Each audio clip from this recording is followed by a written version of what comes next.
안녕하세요. 얼마 전에 왜 저희 회생 들어갔던 업체 혹시 기억하시는지 모르겠는데, 삼성전자 3차 벤더 있잖아요. 네. 그 예전에 그 회사가 참 그 재무제표 같은 거 보니까 예전엔 참 매출이 좋았었더라고요. 근데 이제 왜 이렇게 어려워지셨어요? 라고 했더니 갑자기 물량이 너무 줄었어요. 이렇게 얘기를 하시더라고요. 저는 삼성전자 3차 벤더쯤 되는 회사면은 사실상 굉장히 안정적인 회사 아닌가라고 생각을 했는데 이렇게 물량이 오르내리기도 하는구나라고 생각을 했어요. 그때는 상담을 하면서. 근데 생각해보면은 이제 뭐 3차 벤더가 문제가 아니라 삼성전자 주가도 굉장히 요동치는 이 마당에 올해 초에는 분명히 삼성전자가 7만 원대였단 말이에요. 그리고 8만 원대 올라갔어요. 10만 전자 이렇게 얘기를 했는데 어느 순간 갑자기 이게 꼬꾸라지기 시작했어요. 우하향을 쳤죠. 그러다가 결국 5만 원 선이 깨지는 굴욕까지 맛보다가 지금 요새는 이제 최근 다시 오르는 추세여서 다시 5만 원대를 회복을 하긴 했지만 여전히 5만 원대를 벗어나지는 못한 것 같습니다. 근데 진짜 재밌는 게 아까 말씀드렸던 3차 벤더 회사 있잖아요. 그 회사의 매출 그래프가 삼성전자 주가 그래프랑 되게 비슷하더라고요.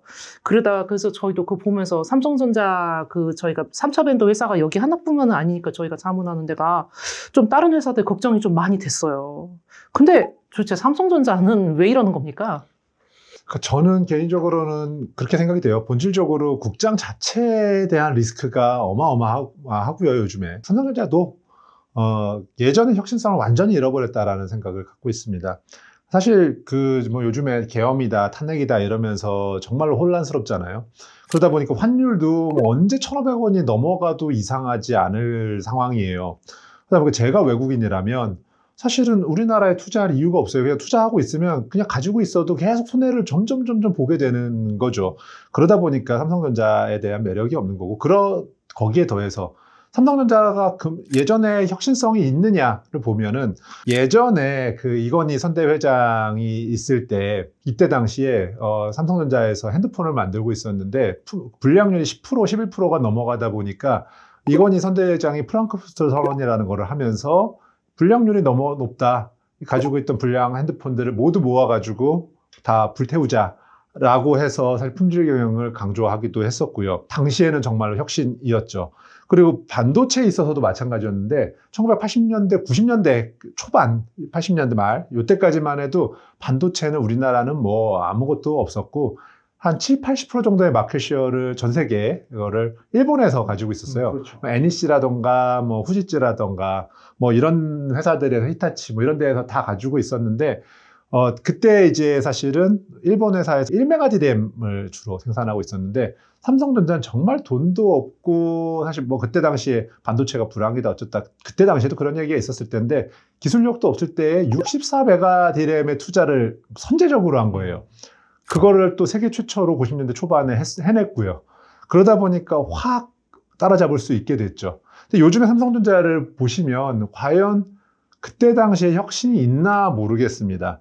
특히 최근 보시면 초대형 AI가 도래했지 않습니까? 그 시대가 도래했는데 그럼에도 불구하고 삼성전자는 여전히 뭐 기존의 D램이라던가 아니면 낸드 플래시 시장에만 주구장창 투자를 하고 모르겠어요. 제 개인적인 생각입니다.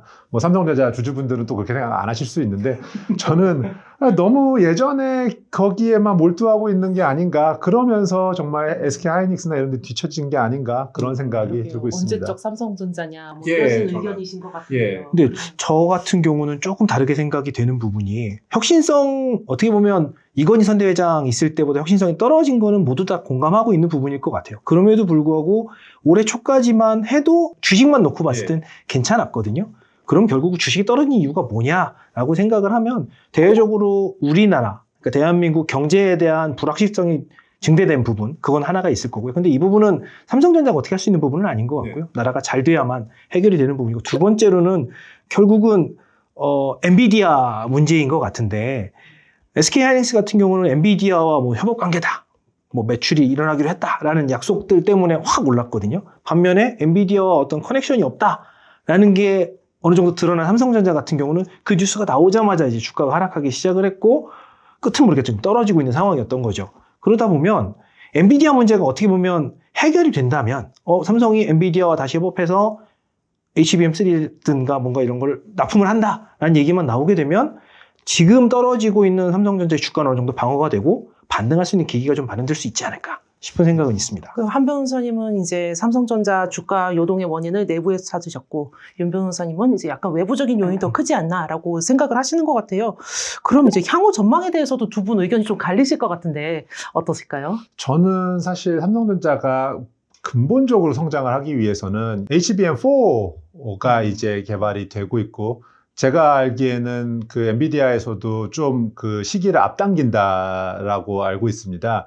그만큼 수요가 지금, 예, 지금 뭐 워낙에 기하급수적으로 지금 늘어나고 있으니까요. 엔비디아 4는 본질적으로 사실은 기존과 다르게 스택 기술이라던가 아니면 열 처리 기술이라던가가 굉장히 중요해서 정말 파괴적 혁신이 없으면 삼성전자가 그 부분들을 극복해내지 못할 것이라고 생각이 듭니다. 그래서 저는 아주 냉정하게 자, 그런 파괴적 혁신이 있을 것이냐, 그래서 HBM4에서 다시 주도권을 가져올 수 있을 것이냐에 관건이 좀 있다라고 생각이 되네요. 삼성전자는 여기까지다. 그러니까 파괴적 혁신이 있어야겠죠. 있으면 저는 네. 올라갈 거라고 봅니다. 근데 저는 삼성전자 주가만 놓고 봤을 땐 지금 현 상황에서 뭐 아직 공식적으로 삼성전자 확인된 부분은 아닌데 뭐 증권가 보통 찌라시라고 얘기를 해요. 그 썰 통해 가지고 그 HBM3를 내년부터는 엔비디아에 납품하기로 정식 계약이 체결됐다라는 뉴스가 좀 돌기는 했거든요.